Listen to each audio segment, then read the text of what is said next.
Welcome to the panel on Next Frontiers in DEI Innovation and Impact. We have 5 absolutely terrific panelists, so I'm excited to get the conversation going. We have on the panel today Cheryl Kern, who's VP Diversity, Equity, and Inclusion at MillerKnoll. We have with us Cynthia Bowman, Chief Diversity and Inclusion and Talent Acquisition Officer, Bank of America. We have Lauren Hudson, SVP and Chief Diversity Officer at Comcast Cable.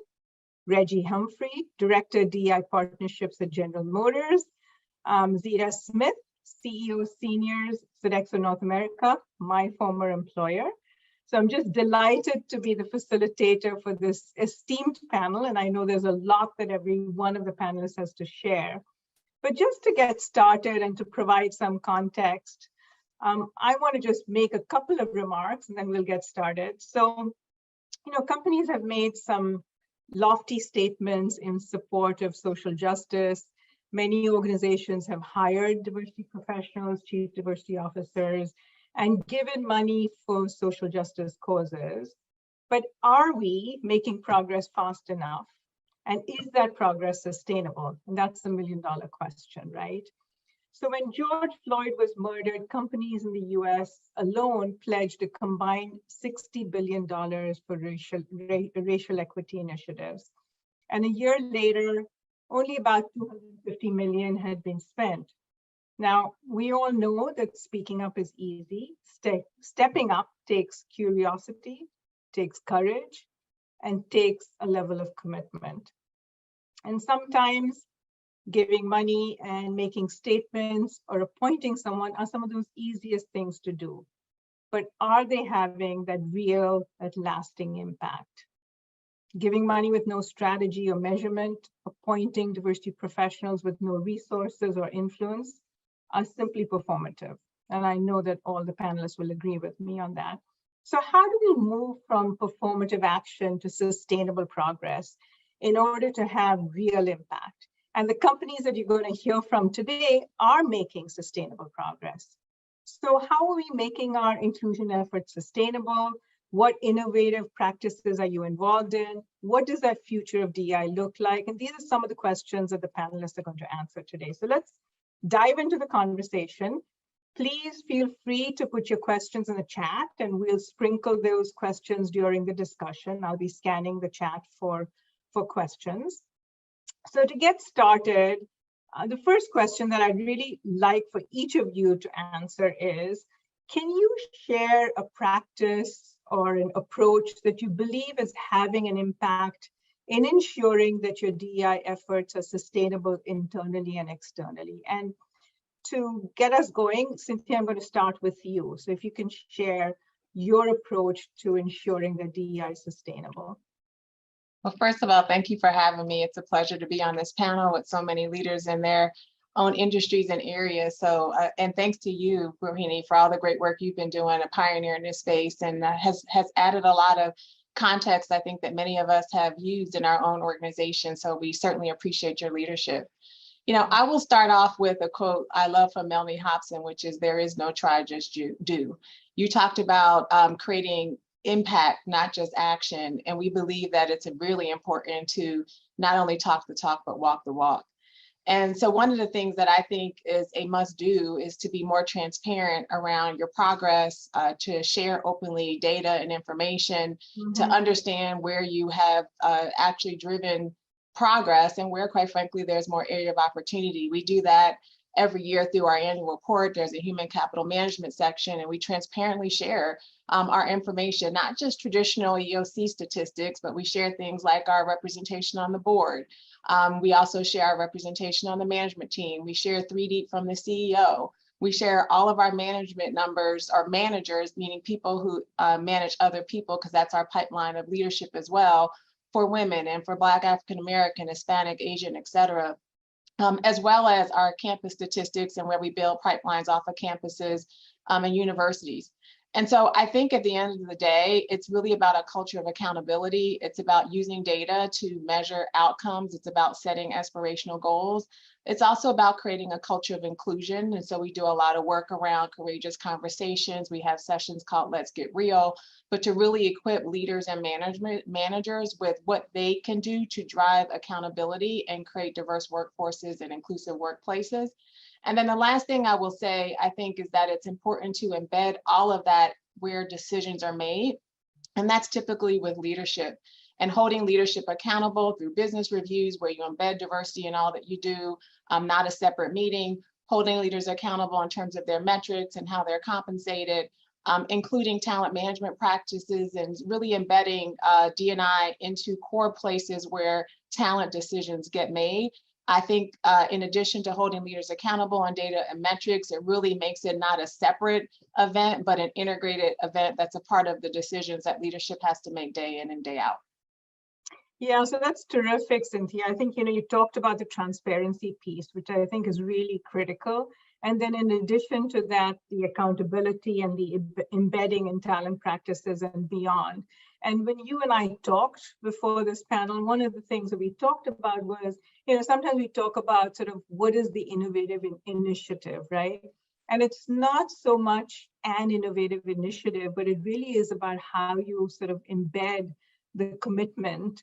And sometimes it's, it's those fundamental basic things. And, you talked about those, systemic things, and we still need to get right because there's so much more work to be done. Would you agree with me on that? Absolutely. I mean, one of the things I say is we're not at a loss of programs and initiatives, and I'm not just discount or suggest that those things aren't necessary. Yeah. We need accountability and leadership action and decisions that's driven by the board. Our CEO, Brian Moynihan, sits on and still chairs our diversity engagement council. He does not miss a meeting. He holds his own leaders accountable. It's embedded into his business reviews. It's not a separate conversation. He has aspirational goals that he set and holds his leadership accountable, and he's accountable to the board. So when you talk about accountability and leadership, it's not necessarily, in my mind, about a new program or initiative. It's about driving progress to those small things that we know have significant results. And that's what we hold our leaders accountable for any other function. Why would it be any different for diversity, equity, inclusion? Yeah, so let me just, and we're going to move on in a second, but so how do you sort of sustain this progress? How do you sustain the momentum? What have you done to do that? Because I think that's something I hear very often from practitioners, that people, get sort of exhausted with this. And so how do you sustain and keep it fresh? I think there's two elements to that question. One is, how do you start, or we as an industry start sharing what's working? There's so many stories that I think lead to fatigue around what's broken, what's not working, or the lack of progress. And those certainly need to be addressed. But there's also a lot of stories and best practices around what's working. You look at our workforce, we're over 50% women, we're 49% people of color. We said we want to look like the world we live in at every level. If you look at our human capital management report, we have a whole page. It shows you the progress over time for 3D, from the CEO, for the manager population, for campus, and you see some progress across every metric. You make that sustainable by, one, being transparent, by holding leaders accountable for results, but by working and partnering with them on what to do and how to do it. I can't tell you during the pandemic, soon after George Floyd's murder, how many people said, I don't know what to say, or I don't know what to do in terms of managers in the organization. We didn't necessarily hear that from the top executives, but mid-level managers. So we gave them tools. We told them what to say. We told them how to open up conversations. We helped them with do's and don'ts. A do might be listen to understand and not reply. A don't might be don't say something like, I don't see color in this moment, particularly because everybody wants to be recognized for all those unique things around who they are. And so that helped, I think, to really create a culture of how to have dialogue on tough topics, because without discomfort, there's not any growth. And then the last thing I will say is that we created something called D&I Everywhere, which were really simple tools for any leader. From the time you hire someone in a company all the way through the life cycle when someone leaves, there's a way to embed D&I in your decision making, like hiring. We're going to talk about slates or diverse interview teams. There's all different types of practices that we know as leaders, if we do, increases our ability to be more intentional, more deliberate about D&I, and to enhance the outcomes around inclusion. So that just would be another tactic that I would offer up that we find to be incredibly valuable here at Bank of America. Great, thank you so much. So on that theme of really sort of embedding and creating this movement, Cheryl, you had talked a little bit about sort of how you've deployed employees in new ways to really embed DEI. Can you speak to that a little bit? I will. I also want to just build on some of what Cynthia just talked about and share an analogy. I'm from Detroit, and I was thinking while she was talking about this kind of this intersection of the role that we have as leaders and practitioners in the space of needing to go fast, but then also knowing when to slow down. So hence the analogy to the cars. It's like getting on one of the freeways in Detroit where you have to really gauge, is this my opening and is this my space where I can really go faster? Or is my organization's culture and where we are at this moment in time one where I need to reflect and say, let's slow down? Because sometimes as we slow down, we actually make greater progress over time. And I would say that that's been at the root at. I've been in my role for about 20 months now, but that's been at the heart of the philosophy that I brought into the organization around DE&I, is that for us to really make the sustainable change that you mentioned, Rohini, we have to really first do a thorough assessment and determine where our major opportunities are. And so for me, what has really been working well has been getting at the heart of stakeholder engagement. Mm-hmm. Often, you know, in these corporate roles we're 20% of the population, and it's the 80% that we really should be focusing on as our stakeholders. And so we've put some really concerted efforts around working with that 80% that's represented through our manufacturing operations teams, and really going to them and speaking with them and working with their leadership teams as well as with our associates to help to really diagnose and to understand what have been some of the barriers that have really kind of been the catalyst for some of the misunderstandings that have traditionally existed around this whole space of DE&I.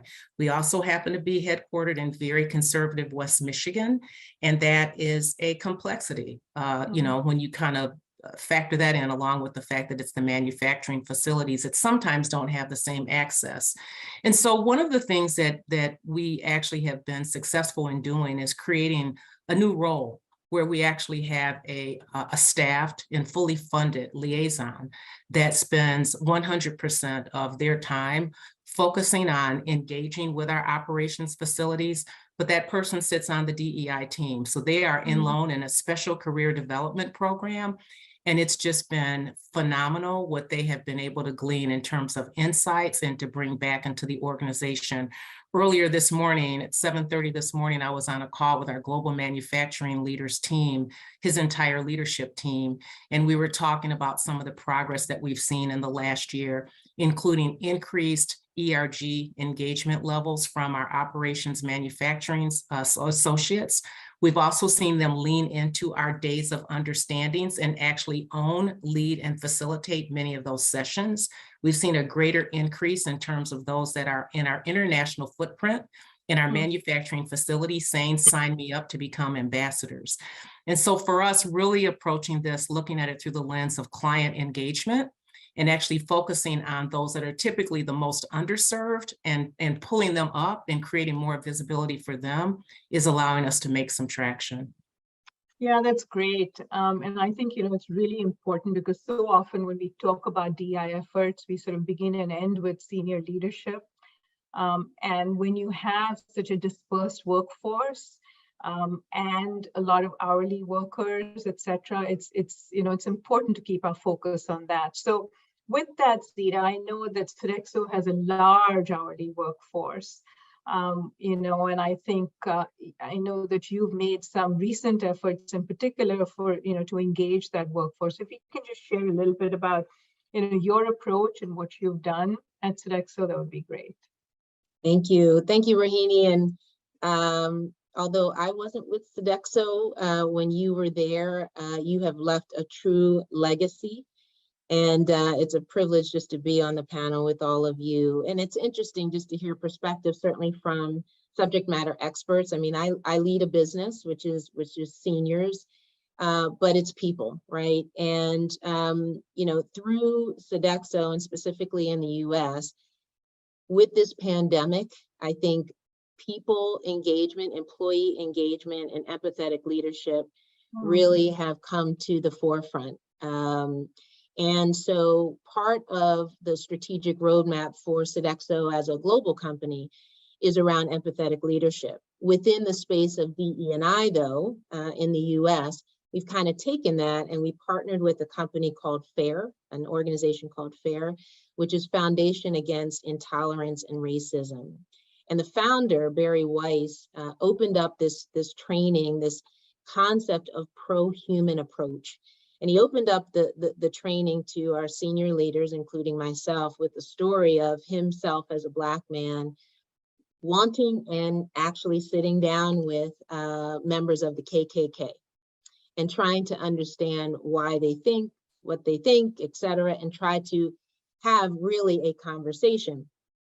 I think everyone was in shock with kind of so you want to actually meet with a KKK member, but it spoke to really the concept of we recognize individual differences and uniqueness, but it also is, hey, we're going to have different ideas.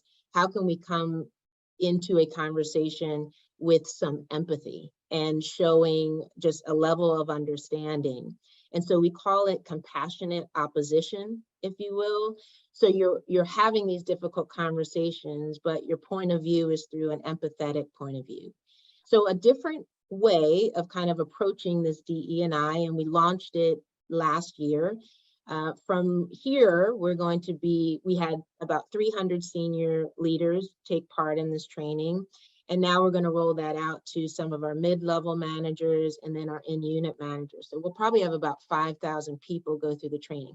What's notable is 90% of the people that went through the training said, hey, I finally think I understand when we start talking about valuing differences, that whole empathetic viewpoint, it really seemed to resonate with those that had participated. So we're looking forward to kind of impacting.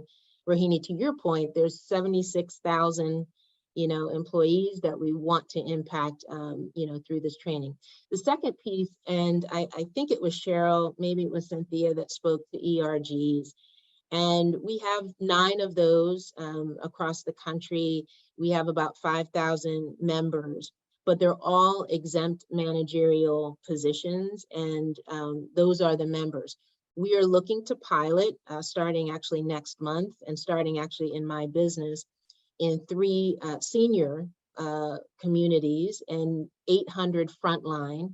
We're going to actually focus on frontline. And as I said, pandemic, workforce challenges, et cetera, it really is about retention, engagement, inclusion. And we know that ERGs do exactly that with that type of network. So we're extending this out. We're going to pilot that with 800 frontline employees to be a part of the ERGs.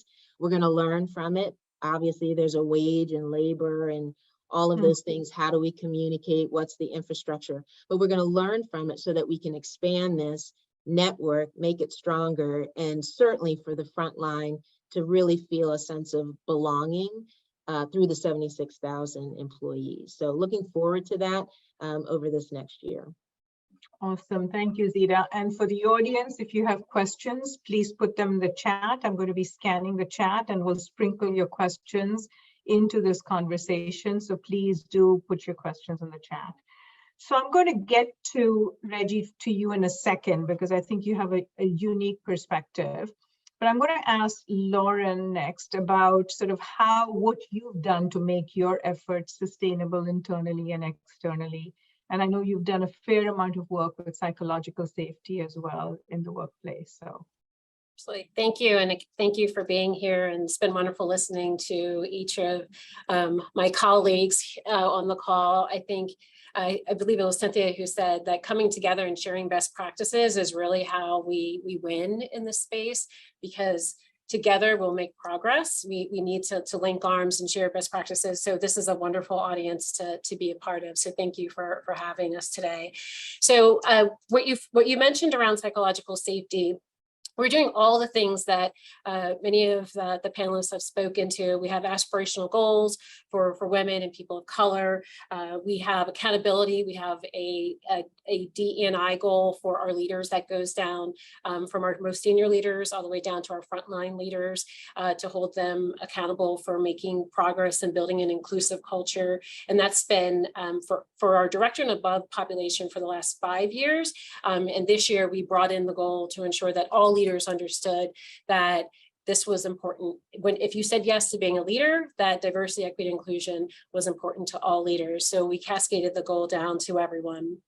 One of the things, and what you asked was our point of that maybe hasn't been mentioned as much, is that one of the things that we do at Comcast, I would say really, really well, is we listen. We listen and we engage with our teammates. We do so through focus groups, through surveying.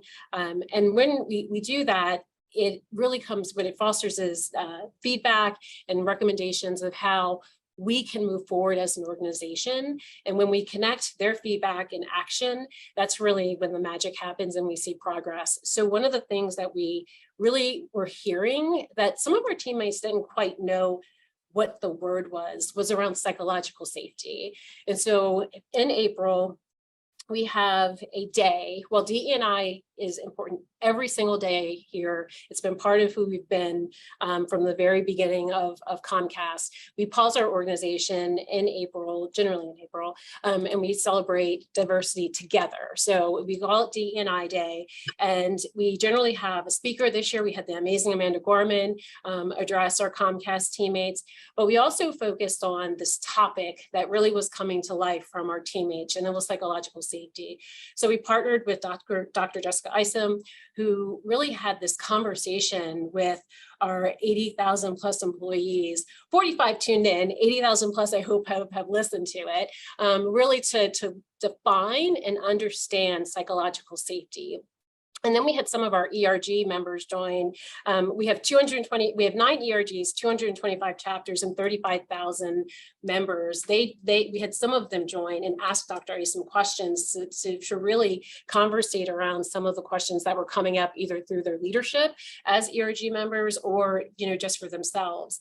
And then the other thing we did, because we always want to be in this continuous learning space, because it's part of our inclusive, it's one of our inclusive behaviors as being constant learners or committed to learning, is that we launched a summer learning challenge where we invited our teammates to participate in just taking one DE&I learning course, to invest their time in just one over the summer to really deepen their knowledge in the DE&I space. But we particularly built 6 additional modules around psychological safety in partnership with Dr. Isom to go a little bit deeper in the topic.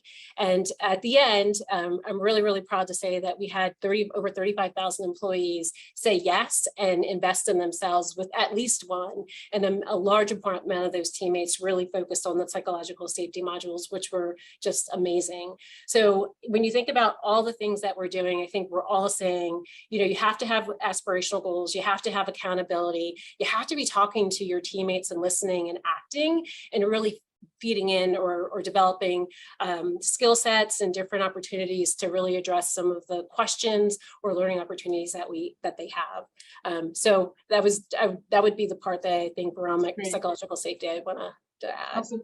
Just really quickly, if you can answer, are you sort of beginning to measure the impact, or how are you measuring the impact? The impact of the modules? Training, all the numbers that you're putting through the training and psychological, is it through your engagement survey? How are you going to measure the? So we have ENPS. I'm sure many of you have taken an NPS survey at some point in your travels or through some engagement. So we have an ENPS survey, employee NPS survey, where every other month we ask 2 DE&I. We have rotating DE&I questions. So we're measuring our progress through feedback in the survey and through focus groups. But I would say ENPS is our gauge that we're looking for. Or we're looking at. You. Thanks, Lauren. So Reggie, in terms of making the work sustainable, I know you've done some incredible work in the supply chain, etc. Can you speak to what you're doing to to ensure that your DEI efforts are sustainable internally and externally and in the supply chain? Sure. So thank you, Rohini. And again, it's a pleasure to be with all these brilliant colleagues. Prior to my role coming over to HR, I served as our lead for supplier diversity for 9 years. And I think the proudest sustainable moment that I had was we created what we call a supplier diversity health check. And it wasn't just a corporate, it's something that benefits both the corporation and the supply base. And so we came up with the idea simply. I was sitting in the doctor's office one day and I'm like, okay, they prick you, they prong you, they take blood, they ask for this measurement and that, and then you walk out with a diagnosis, right? How healthy are you? And I was like, we're not doing that with our suppliers. We're not actually looking at some of the key performance metrics, the key success factors, such as the RFQ activity, the number of business awards, what's their average contract life cycle based on their peers, right? And we started to look at how do you start to actually grab the inputs from both the suppliers as well as from the sourcing professionals, combine them to create not only transparency, but now start to drive towards very definitive decision-making processes. So what it did was it allowed us to go out with very simple surveys and ask both the purchasing teams and our supply base to make sure they were aligned. Then it allowed us to understand where our suppliers' gaps were, who was the best, who was the worst. Those that were the best, why were we the best? Can we quantify that in ways, right? Was it because of their technology roadmap? Was it because of their cost? Was it because of their quality? Why were they getting so much attention in RFQs and others weren't? Were they in a commodity that was going to shift its technology roadmap? I mean, General Motors were going to an all-electric future. We had to be very conscious of those suppliers who would not go along for that ride because their technology was baked into internal combustible engines. So we took a very thorough approach at looking at our top 100 suppliers. At that point in time, that represented about 92% of our overall tier 1 spend, because we had to get out of just measuring tier 1 and tier 2 spend. That's not what's sustainable. That's reactionary. It's too late. In the vehicle development process, when we're sourcing things today, it's for a product 4 to 5 years from now, based on our global vehicle development process. So that's probably one of the proudest moments I've seen, is where we've taken that health check, that holistic view, and we've done what I call, we've created visibility, then we went to traceability, and it goes with what Cynthia talked about earlier, which is ultimately accountability. And it put that accountability on both scales. Sourcing professionals, you need to be very transparent around how this supplier is aligned with our vision and our future. And supplier, you need to understand what your gaps are, harness the power of your strengths, and to make sure that you have a long-term future with GM. Yeah, I think that's great. So, I mean, the common theme really is, this piece that you just so succinctly shared, Reggie: visibility, traceability, accountability, right? So it's about making things transparent. It's about diagnosing and figuring out where your blockages are, and then holding the teams accountable for addressing those things. And that really is looking at processes holistically and systemically, whether it's your internal culture or the supply chain. So thank you. You summarized that really well for us. Appreciate it. So let me just go to, I don't see any questions on the chat unless I'm missing something. If I am, please, bring it to my attention, but I'm not seeing anything on the chat. So I guess one of the other questions that I would like to ask, and I know this is on top of many people's minds, we know that employees are leaving the workforce in unprecedented numbers. The prediction is that the great resignation, the great attrition, and I'm not sure what the next iteration of that is here to stay. And this clearly impacts women and people of color disproportionately in the United States. And there's been a tremendous setback. The World Economic Forum states that the participation of women in the workforce and gender parity has slipped back to 1980s levels, which is very frightening. So given this scenario, if you could share very briefly what each of your organizations is doing to ensure that you're making progress and that you're keeping women and other underrepresented populations in your workforce, so that we don't have to start all over again. So what is it that you're doing? And again, Cynthia, let me start with you very quickly. Reggie, I think you've unmuted as well. So I'll go with you next. Is that okay, Reggie? Yeah, look, I think we're doing a lot, but it gets back to what Reggie just said, is how do you make it more visible? How do you track it? How do you measure it? So For this one in particular, one of the things we included in our human capital management report was our engagement results, and you see them trending over time positively. We also show turnover, and you see it going down. And during the pandemic over the last couple of years, our numbers, we're back to sort of pre-pandemic levels, but we were even at the lowest levels. And now we're still well above industry turnover rates. And I think it has a lot to do with aligning your Great Place to Work initiatives, your people initiatives to the things that help people to succeed in the workplace. So as an example, we offered nearly 60,000 free virtual consults and counseling calls. Lauren talked about emotional wellness and health. We offered over $4.5 million days of backup care for our students during this, for our people during this pandemic. We gave them access to vaccination with on-site support. We have flexible time off. We raised our minimum wage. We are committed to $25 by 2025. We're up to $22 an hour. We had $22 million in tuition assistance. We help people with medical expenses. We had on-site called life event services support to help people in these critical moments as they're dealing with family and health issues. We committed to hire 10,000 individuals from low MI markets. We met that and we doubled down again. I can go on and on, but I think the point of it is how you care for your people matters. And if you want to retain them, we've heard of the Great Resignation. You now heard a little bit about the Great Regret, but I hear more and more around this question.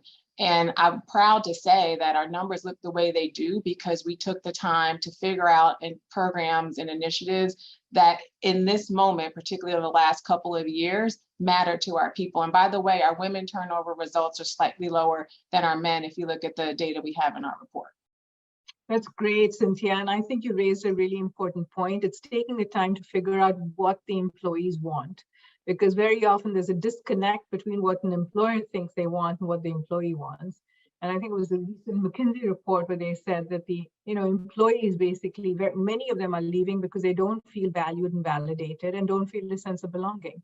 So how do you create that, through the benefits and through the things that you offer, so that they feel like they're being heard? So I think that's really, thank you. That's the only other thing I will add is this point about creating empathy that Zita talked about. After George Floyd, we've been having what we call courageous conversation. Let's get real. We have all different types of terms, but it's about creating dialogue that creates empathy and understanding around difference. And we've been doing this since 2014, so this is not new, but we doubled down in this moment. And after George Floyd's murder from July to December, we had hosted over 300 conversations around race at the company. We had engaged probably the majority of almost every employee one way or the other. And it was important because it was a moment in time, and we've done this on all topics. So whether it's race, gender, disability, intersectionality, veteran, LGBT issues. You pick a topic that we probably have already explored it. But this ability to engage with people so that they feel heard, or that they're leaning in, or recognizing that this is about how we're stronger together, and the message about how this is not a zero-sum game and that equity for all doesn't mean less for some. Some of these fundamental conversations we found were so important to have. And that's also, I would say, on top of all the benefits of what was necessary to start to create this feeling of a culture of inclusion where everyone feels like they belong and they see themselves somewhere in the fabric of who we are as a company. Great, thank you. Thanks, Cynthia.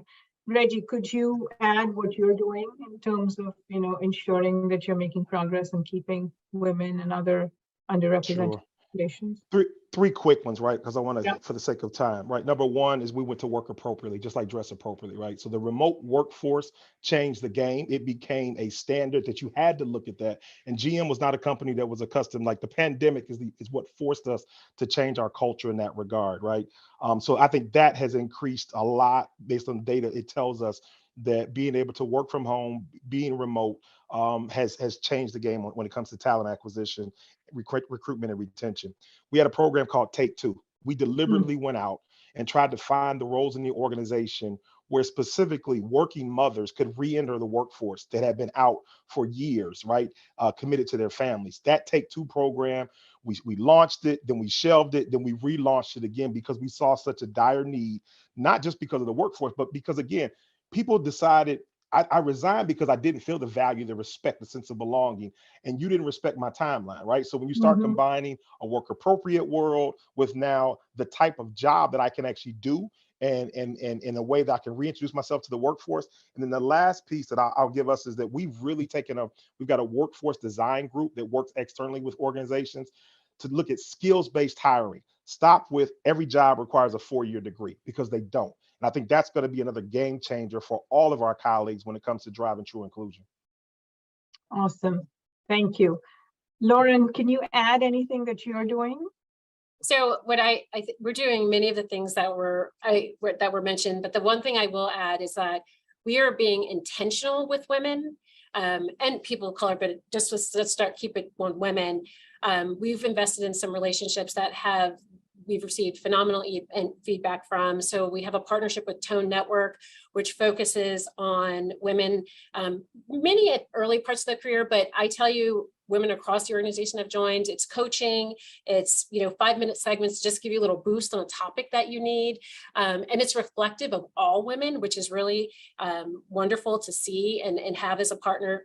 We've also invested in the crew with Tiffany DeFoo, who is leading a cohort of 20 women each, where they're focused on accountability circles with women that are like them. So they're setting personal and professional goals, and they're expanding their network, but they're focusing on them.